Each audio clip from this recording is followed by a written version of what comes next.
This is my spot. Move your car right now. A woman's voice pierced the quiet courthouse parking lot, sharp, angry, and completely convinced she was in the right. The man she was yelling at didn't flinch. He stood calmly, his hands at his sides, pointing toward the large, bold sign right above the space she had parked in. It was impossible to miss, reserved for Judge Dwayne Morrison. But the woman Ruby, as she would later be identified, didn't care. To her, rules were suggestions, and this spot was hers for the taking. It was 2:43 p.m. on a quiet Tuesday afternoon. The courthouse parking lot was small, with maybe 15 spaces, most empty at this hour. A single white SUV rolled slowly into view, driven by Ruby, a woman in her early 50s with short-styled blonde hair and sunglasses perched on her face even though the sun barely shone. She circled the lot once, clearly aware of her surroundings.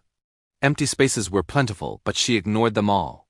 She wanted the one closest to the back entrance, the spot directly under the huge reserve sign. For a moment, the camera shows her SUV pausing and you can see her hesitate, look up at the sign. And yet within seconds, she made her choice. She parked. She stepped out, locked the doors with a confident beep, and strode toward the courthouse entrance like the world owed her that space. Every step screamed entitlement. The rules are for everyone else, not me. 4 minutes later, a simple dark sedan pulled into the lot. Behind the wheel was Dwayne, a black man in his mid-40s, dressed casually in slacks and a polo, returning from a training conference across town. He stopped behind the white SUV, glancing at the space he knew was his. His reaction was subtle, a small shake of the head, a sigh, the way someone reacts when annoyance meets disbelief. Usually, an apology, a quick move of the car, and the situation resolved itself. Not today. Today, Ruby was ready to fight. Dwayne approached calmly, pointing to the sign, his demeanor professional, neutral, non-threatening. But Ruby's body language shifted instantly, her face hardened, hands gesturing wildly, stepping closer to invade his space. She spoke rapidly, accusing him of lying, claiming entitlement over a spot that clearly was not hers. The camera captured every move, the pointing, the stepping, the rising intensity. Dwayne remained composed, hands at his sides, eyes steady, showing nothing but patience.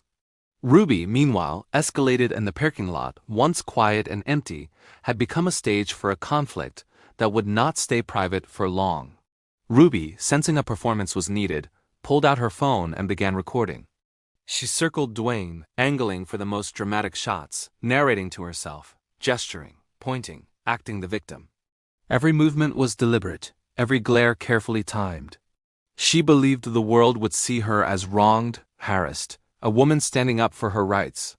Meanwhile, Dwayne, calm as ever, pulled out his own phone, documenting her aggressive behavior. The irony was inescapable.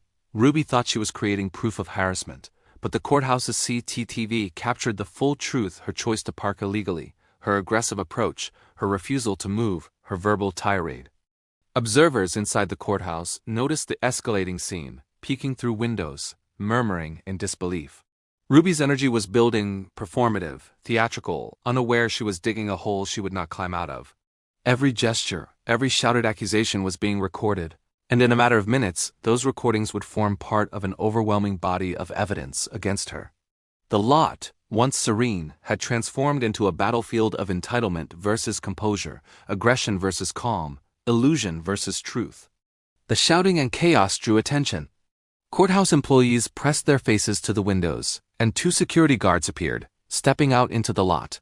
Ruby's energy didn't waver. If anything, it escalated. She waved her phone, gesturing wildly, pointing at the SUV, at Dwayne, at the reserved sign. She was putting on a show, convinced that the guards would validate her story. The first guard approached cautiously, hands raised, trying to calm her. He explained that her vehicle was in a restricted space and that it would need to be moved immediately. Ruby crossed her arms, planted her feet, and shook her head. She argued louder, claiming her rights, shouting about discrimination, insisting that she could park wherever she wanted. A second guard joined, then a third, forming a human barrier between Ruby and the courthouse doors. Still, she advanced, trying to push past them, her mouth moving at lightning speed, gesturing for all to see. The security team communicated quietly via radio, coordinating next steps. Ruby's performance, however, was turning into a legal trap she didn't realize.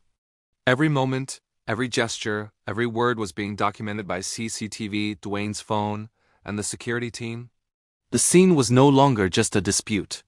It had become a documented chain of evidence, and Ruby's actions were laying the groundwork for consequences she hadn't imagined.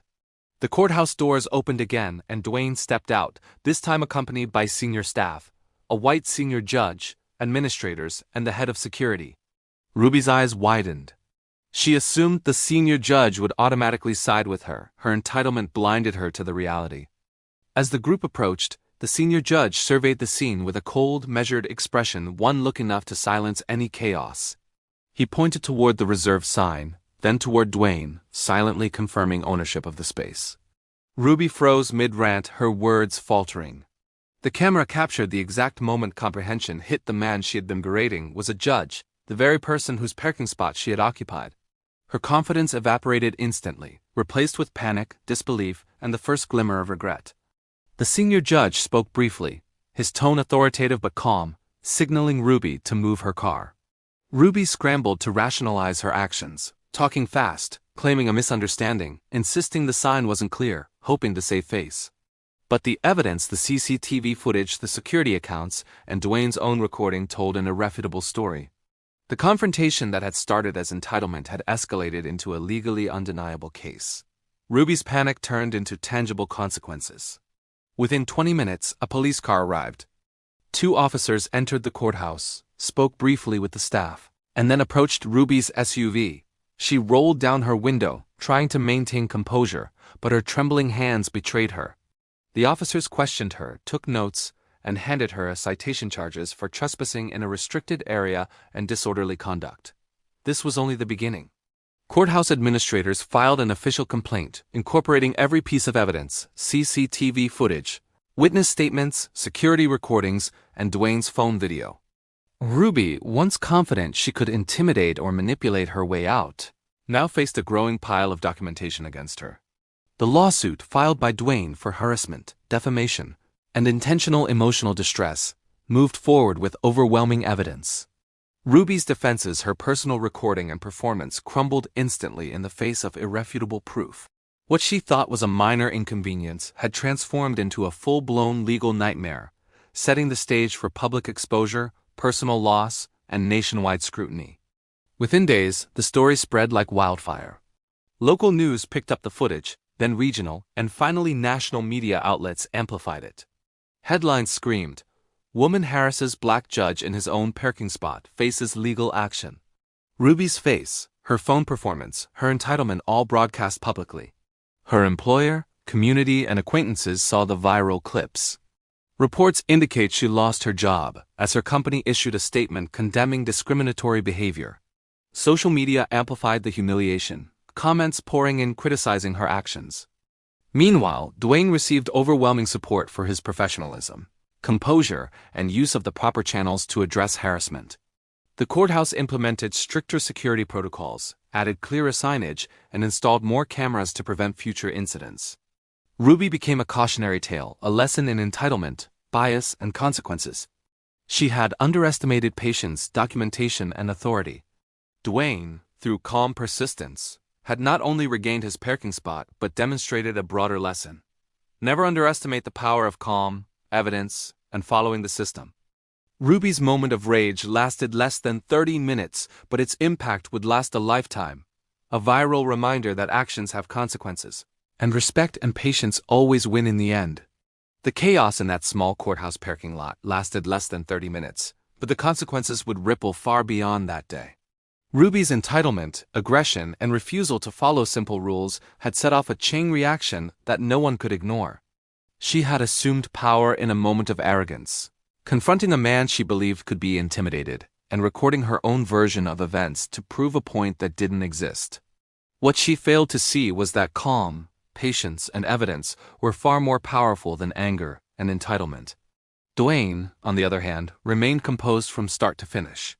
Every gesture, every step, every decision he made was deliberate, professional, and lawful.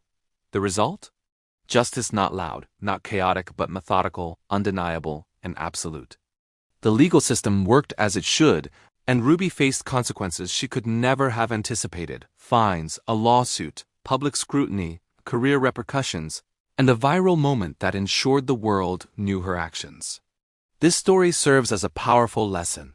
Entitlement and assumptions can destroy lives in minutes, but calmness, documentation, and the proper use of authority can protect you and hold others accountable.